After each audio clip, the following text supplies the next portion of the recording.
ఈ సినిమాకి ఇప్పుడు ప్రమోట్ చేయడానికి కారణం ఏంటంటే 10 మంది చూస్తే 9 మంది నచ్చింది, కానీ 10 మందే చూశారు అన్సీజన్ వల్ల.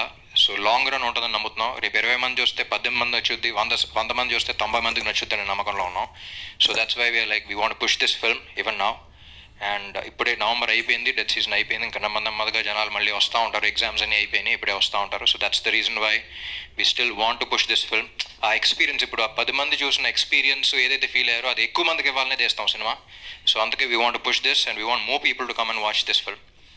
అండ్ రవి గారు, మీరు అన్నట్టు ఈ సినిమా కాదు అనుకుంటే మాస్ కొట్టుడు అన్నీ కాకుండా అయ్యి తెస్తూ ఉంటారు, వాటితో బ్లాక్ బస్టర్లు కొడుతున్నారు. But at the same time ఇలాంటి ఆనెస్ట్ ఫిల్మ్ అంటే మేము ఇలాంటి సినిమాలు తీయగలుగుతాం, మేము రైటింగ్ ఎంత గొప్ప సినిమాలు రాయగలుగుతాం, బీట్ రైటింగ్ కానీ, beat the way the points that we select కానీ, ఇలాంటి సినిమా తెలుగు సినిమాల్లో కూడా వస్తాయి అని చెప్పడానికి తీసిన సినిమా ఇది.